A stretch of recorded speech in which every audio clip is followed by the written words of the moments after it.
I know some basic protocol for dealing with bears. What most people don't realize is that bears are mostly curious. They don't think about eating you until they've gotten close enough to smell you and what you've been eating.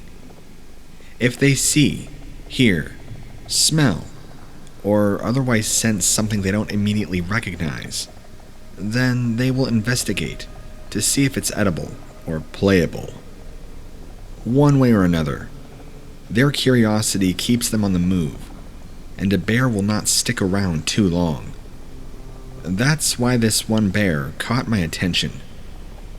Leave it up to the kids to want to kick up their tomfoolery as soon as a bear comes around.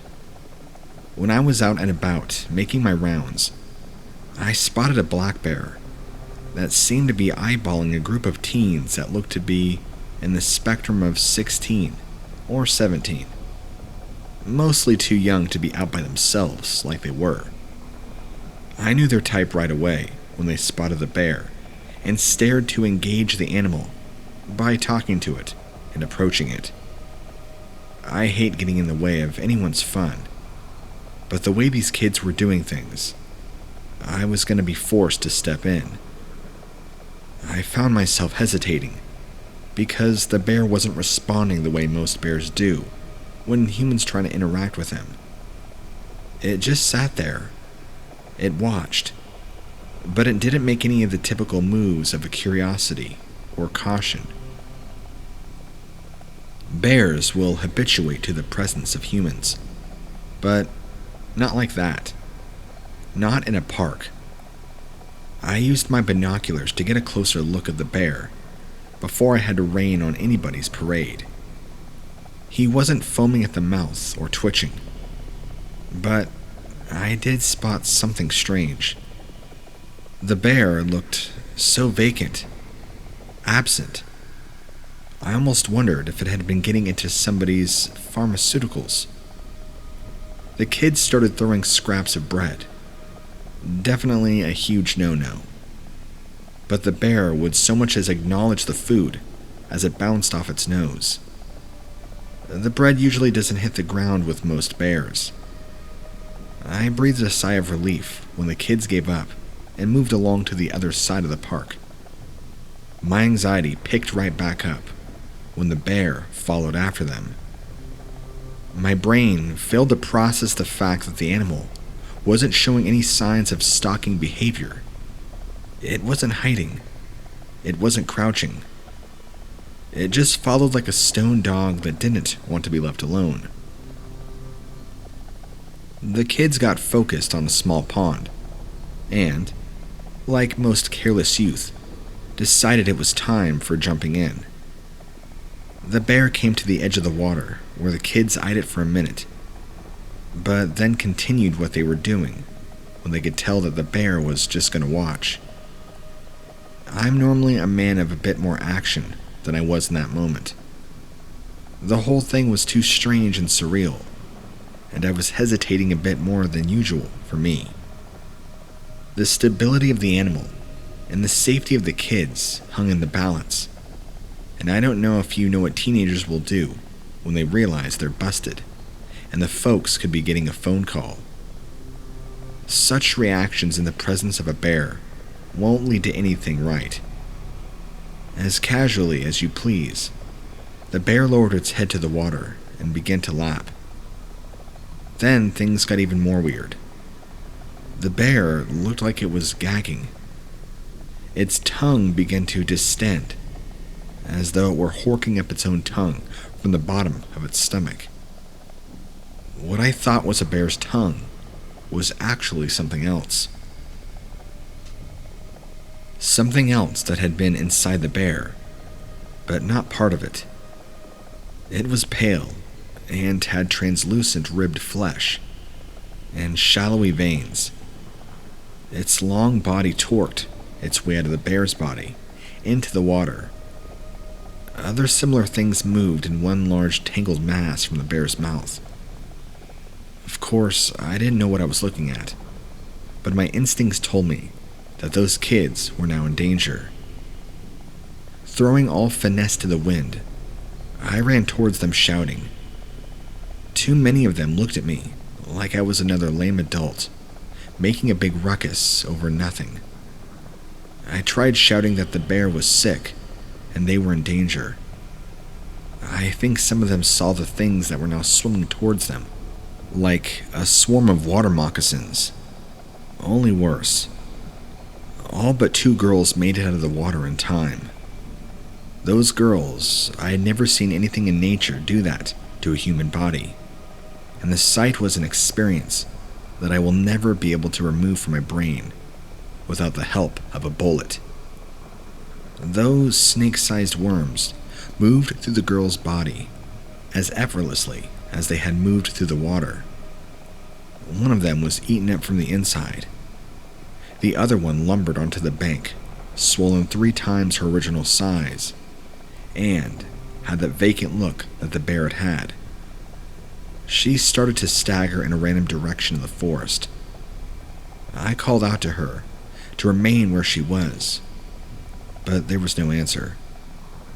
I tried to come close to handcuff her, but wriggling pale things poked through her skin to reach for me.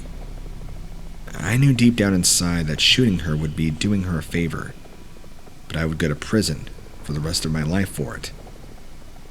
I radioed out and called for backup, since the girl wasn't going to cooperate. That's when a shot had rang out, but it wasn't from my service pistol. Yes, park rangers can be armed. One of the kids had a gun and shot their stumbling friend. I thought I couldn't be freaked out anymore. I waited for the occupants to come slithering out of its body, but they didn't. They wiggled out just a few inches. I guessed that they could survive outside the water. Nobody believed this kid's story, even though I corroborated as much as I could have. That same kid who mercifully shot his friend is now in prison. Which, this was years ago, by the way. No amount of evidence, not even the body of the bear that was missing. All of its internal organs, except for the bones and scant muscle tissue, was enough to satisfy the court. That was enough for me. I couldn't handle the responsibility. I couldn't know what happened to those kids. I couldn't handle knowing what was inside horrible things, right in the woods beside us. So, I got out of doing park ranger work for quite a long time ago. I just couldn't do it anymore. Stuff like that happens way more on a daily basis than you could ever imagine, and we're sworn not to talk about it. I'm a park ranger at the not as notorious as it used to be Devil's Tramping Ground. That's right. When you hear of a place where the devil supposedly places in circles on the earth, why not throw up a camping site right next to it? I mean, what can go wrong? Actually, nothing has gone wrong there. There are tons of stories and local legends, but that's how people like it. They don't want the truth of the matter to be so plainly proven, and they don't want the legends to be completely solidified either. Being suspended between truth and fantasy keeps the mystery alive. Keeps kids daring each other to spend an entire night camping in the ring of barren earth, where Satan drags his feet. I'm a strict materialist, so I don't put any faith in legends, but they do make for interesting storytelling. I'm submitting this story to you because it's really eating a hole in the back of my psyche. No matter how much I try and work through it, I can't explain things in rational terms, and I've always been able to explain my experiences in rational terms. I guess my angle is that you'll get a fascinating story, and I'll get to vent, and maybe make some connections that I just can't while overthinking things. We used to be a huge tourist spot. Now, the campgrounds next to the Devil's Tramping Ground isn't just another hit or miss for people passing through, or wanting to get close to nature for a day or two. So, Often I will find myself alone when I'm making my rounds, including when I pass by the actual tramping ground. If you've never seen it, you're not missing much. It's just a big circle of dirt, where nothing seems to want to grow. My patrol includes that area to make sure that there are no dangerous or sensitive objects left behind. In their quest to see the devil, people have turned to chemical assistance and left behind sharps and illegal substances that innocent passerbys could get into. The circle is completely bare more often than not. I stick around for half a minute, just to get a cheap thrill of walking in the circle. This one visit went a little bit different than others. For once, I found something bigger than a syringe needle. It was a brass knife of some sort, rather old and difficult to make out. I could tell that once upon a time, it had been a very detailed carving before its features had been rubbed down with repeated handling. The hilt had a pyramid with an eye, very similar to something you'd see in Freemason artwork. I was taken aback to see such a beautiful item discarded in such a place. I was turning it over and over in my hand, rubbing dirt from the details of its carvings, when I swear on my life, everything that I own, that the eye in the pyramid blinked at me. It happened in just an instant, but I memorized the entire thing. The knife then fell from my hand to the dirt, and from that moment forward, I had that dreadful sensation that somebody was looking at me, watching me. It was a great weight, and it wouldn't move from me. I was going to leave the knife behind so that its original owner could return for it. But no sooner had I seated myself in my patrol car than my head swam, and I felt drowsy. I could vaguely hear my feet scraping against something like the ground, but it felt hazy and far away. When I opened my eyes, the knife was on the dashboard. It occurred to me that I may have had a lapse in memory, and I retrieved the knife while in a partially aware state. Why I would do such a thing was beyond me. I meant to turn it into a public lost and found, but I forgot where I was going, and didn't remember until much later in the evening, when it was far too late to do anything about it. I tried leaving the knife in the car when I got home. Same thing happened. I touched the door to my home. I felt dizzy, and had the foggy memory of my feet crunching on the gravel in the driveway. I opened my eyes to see that I was still standing at my door, but the knife was brandished in my hand. I hadn't just gone and gotten it. I held it like I was going to attack the first person I saw when I opened my door. I spent the evening researching mental disorders and tics of behavior, trying to find out factual, rational explanations of what I was experiencing. Nothing. It wasn't long before I had to turn in my badge and bring myself in. I was a mess. I had developed paranoid schizophrenia, several forms of psychosis, and some other things, seemingly overnight. I baffled the specialist that dealt with me. I had a checkup not that long ago, and everything seemed to be in the green then. They couldn't understand why I went from being alright to not being alright in such a short space of time. I told them about the knife, since I didn't feel I had anything left to lose. They didn't have anything satisfying to say. Yes, the knife was strange, but they felt that my dormant but awakening issues caused me to perceive anomalies in the knife. I almost wonder to this day if it was some sort of occultic weapon or item, or possibly used for ritualistic ceremonies, like human sacrificing, but I have no idea. I've since gotten rid of it, and it still plagues me in my mind to this day. I'm writing into you about my own unique story as a park ranger, let me get into that and spare you any boring pre-details. The sky, I feel, is full of junk anymore. I saw a rainstorm blow down what was left of an old weather balloon. There was something about its size and shape that didn't strike me as quite right. But my job as a public servant called on me to investigate. I was a park ranger, and the park that I served at is big, and the force I served on is small. I followed the weather balloon to where it may have landed, and the first thing I noticed was how the balloon seemed to be pulsating. It was moving in ways that it shouldn't be considered where the wind was coming from. I also didn't recall seeing balloons of such sickly color. It was the same color that my grandma had been when she was in hospice.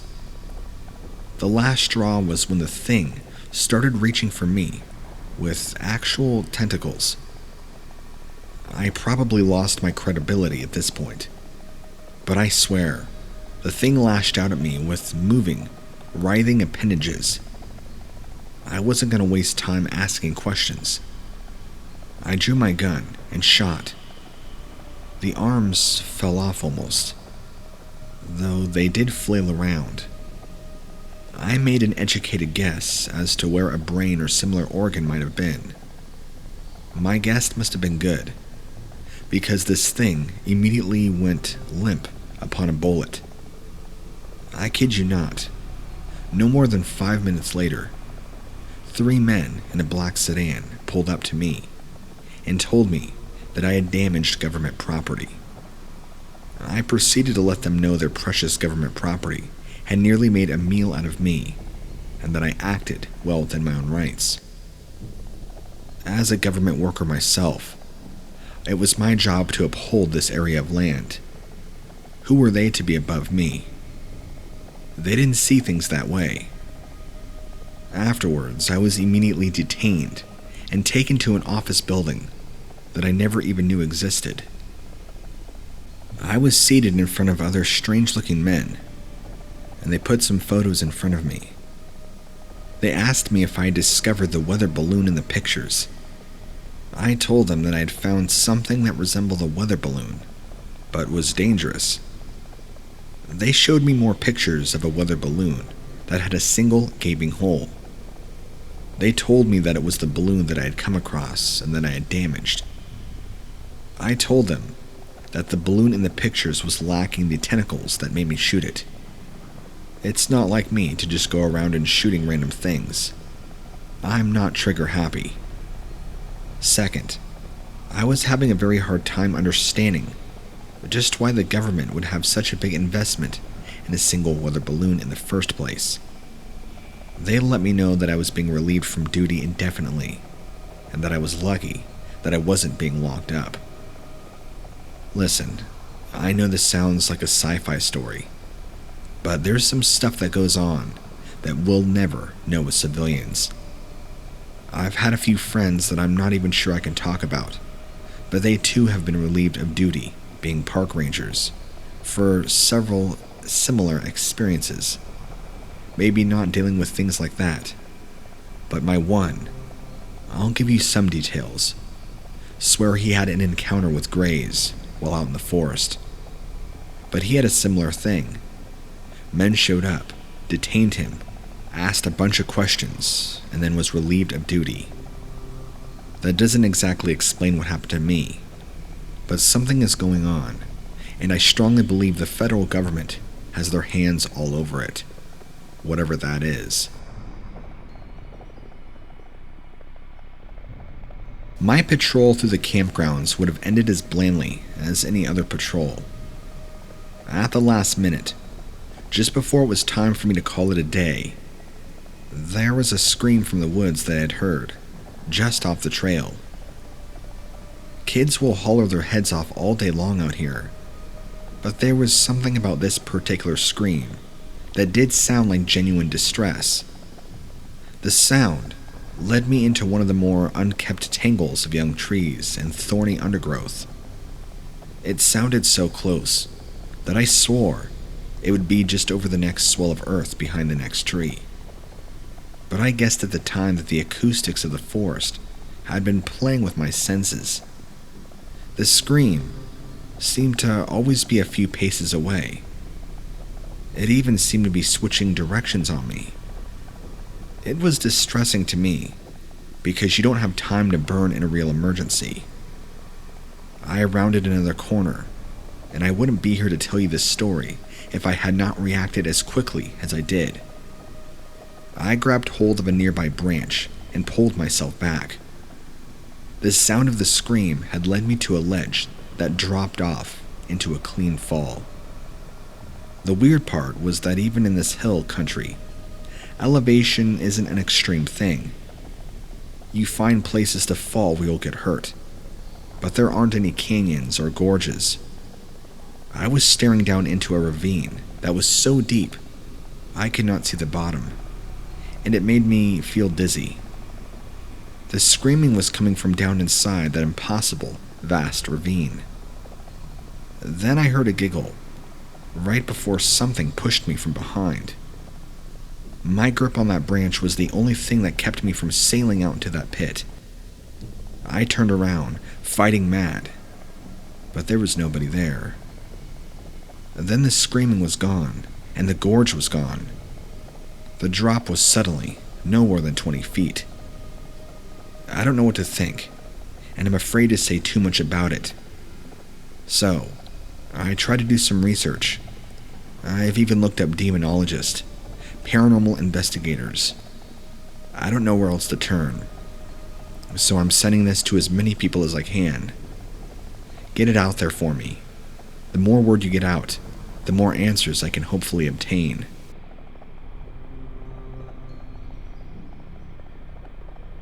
You need many varying skills to be an effective ranger. More than you might think. Of course, the obvious stuff is you have to be pretty tough, not minding all sorts of weather conditions or rough terrain. A love and respect for nature also goes a long way, and resilience. But also, a good sense of intuition just might save your life in the right scenario. One of the less enjoyable parts can be when we turn into search and rescue. Now you might wonder why us rangers get called in when some campers don't come home, rather than the police. Well, the cops do their part, obviously, but especially when the ground we cover is so vast. It makes sense for a ranger to go out and look in the first instant. 99 times out of 100, those campers are just lost, or even just decided to stay on an extra day and forgot there would be people back home worrying. It happens all the time. But sometimes it feels off. And that's when we worry. And that was what happened last year in 2019. We got a call to say that a couple of college kids had been down here doing some research and filming and hadn't made it back to their own dorm, where their buddies were expecting them.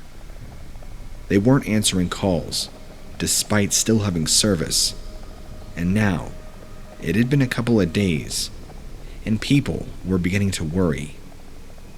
So, off I go, in the truck to start with, and then onto foot, in more inaccessible parts of the parkland, where you almost actually can't see the forest for the trees. Another ranger hit the opposite side of the park, and we were keeping in contact via radio. If we didn't find anything, the cops would come with dogs. I'm calling the names of the kids, and thinking of every ravine and potential spot that they could have tripped or fallen down, when something literally stopped me in my tracks. Have you ever seen the Blair Witch Project? The part where there are all those little weird twig things hanging in the trees. Yeah, well, that was what it was like. Nowhere near as many as in the movie, but I counted at least 6, and it felt eerie there, like some sort of magic something going on. Now, I don't believe in ghosts or spooky stuff, but I do know that a messed up human being can do all sorts of crazy. My honest thought, right then and there, was that these kids had gotten themselves mixed up in some weird occult stuff. Wasn't that what Ramirez was into? There was no denying how quiet it was right then, too. Maybe it was just because I was stomping through the brush, trying to make as much noise as possible, so the kids could hear me. And maybe any birds or critters that usually call the spot their home had hidden, wondering what this person was doing. Honestly, if Mike Flanagan wanted to come and film here, he wouldn't need to spend millions on a set. I'd been through that stretch of forest hundreds of times and had never experienced such a pronounced feeling of unease and almost dread. I nearly turned around. I almost thought there wasn't any possible way they could be here. And then I found them, at the bottom of a ravine. Thankfully, this story has a happy-ish ending. They were both alive. I can't say alive and well for certain, as they both looked like complete hell. Like they had nearly been scared to death. Immediately, I had radioed to get a paramedic and the cops down there. One had a broken ankle. The other had suffered 2 broken ribs. And aside from that, superficial cuts and bruises. The hospital said that there would be no lasting damage. They also said thank God I had got to them, as they were close to hypothermia. When the cops were asking them, why hadn't they tried to get help? Why hadn't the one with the broken rib tried finding somebody? They were quiet and wide-eyed, with terrified expressions. It was chalked down to nothing more than an accident, and the fact that they were almost catatonic with fear. It explained little more than hallucinations caused by the darkness, the cold and panic they must have felt. I will never know what those kids saw, but I know what I saw, what I felt. I know when I found them, they looked like they weren't just scared. They were petrified. So much so, they didn't move from that damp and cold spot to try to find shelter or to get help. They sat there for 2 whole days, clinging to each other. They saw something. I just wish I knew who, or more likely at this point, what.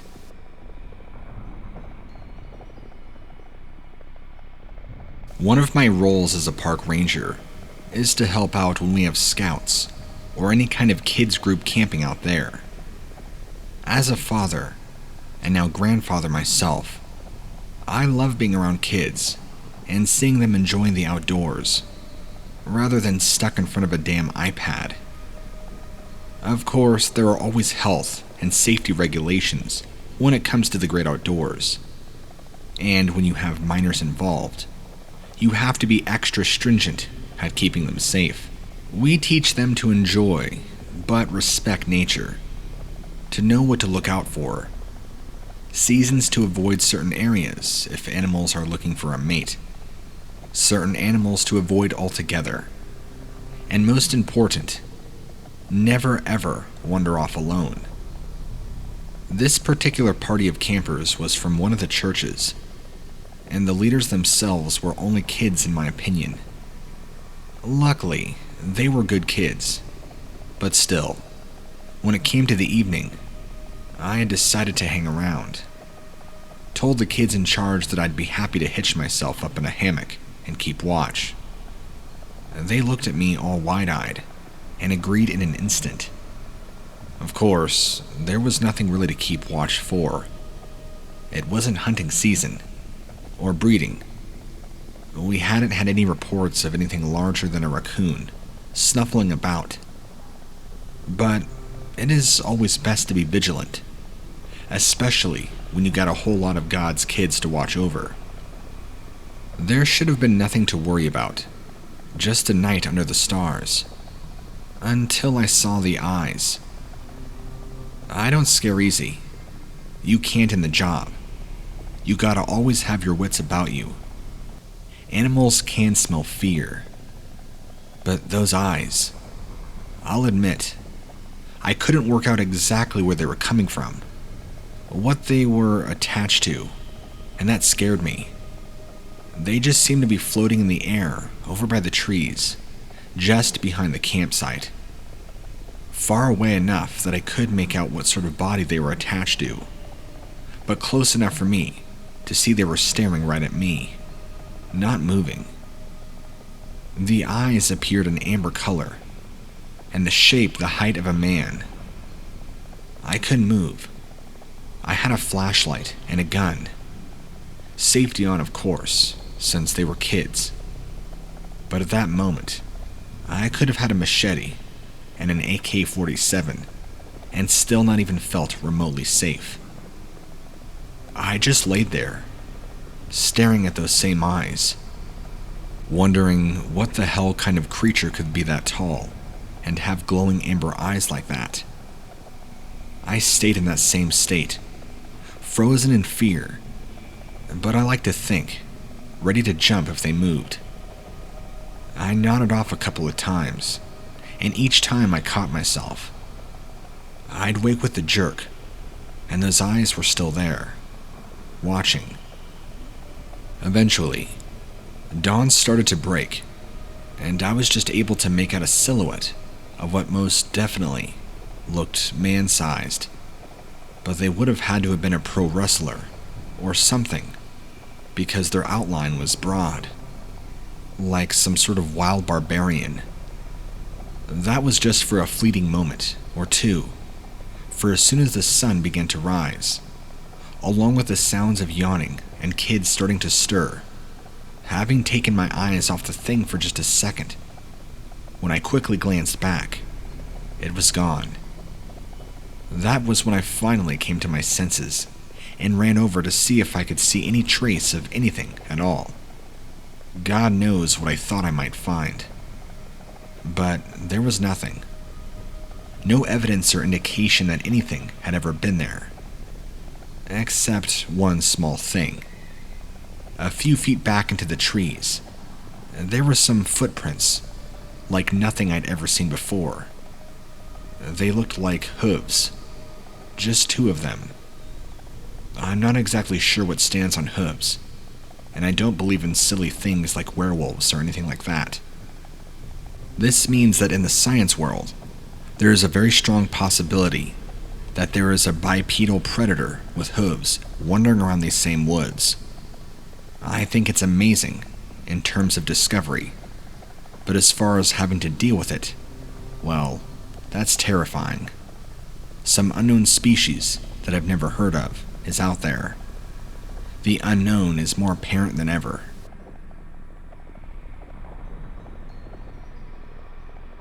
So, this is just a quick story, but I wanted to send this into you regardless, because it's still something that has always stuck with me. Not everybody that visits our park respects them as much as we would like, and unfortunately, we often spend more time clearing up the trash that is left over than much else. One of the worst areas to clean up is actually the river. Well, we call it a river.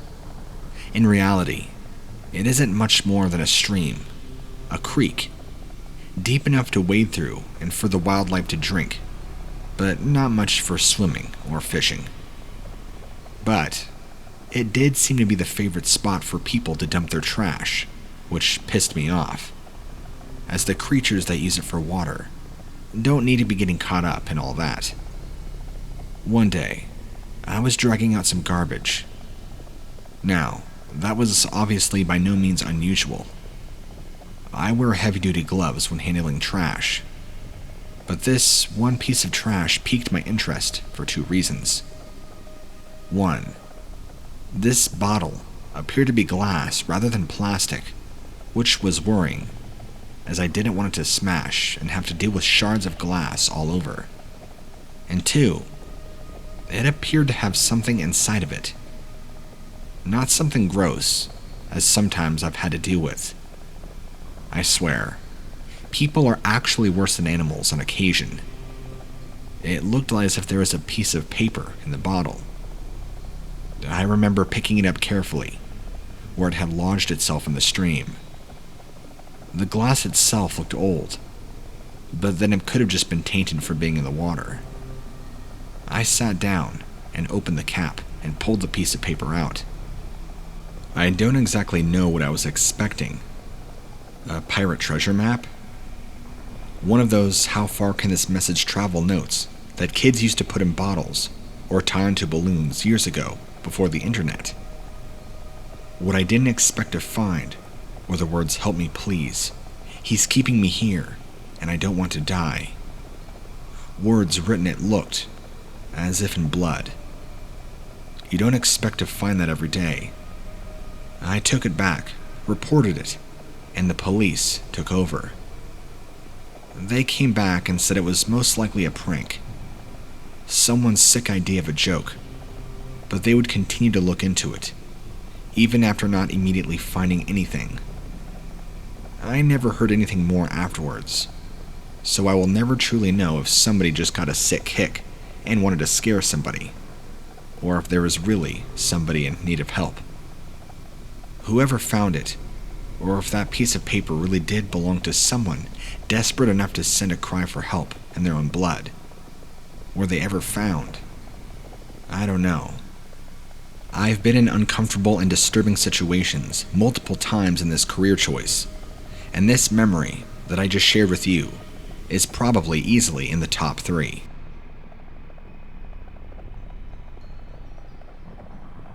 Okay, so this is one of the weirdest and creepiest things that I've ever found during my tenure as a ranger. It was an abandoned truck. Now, what's so strange about that, you might ask?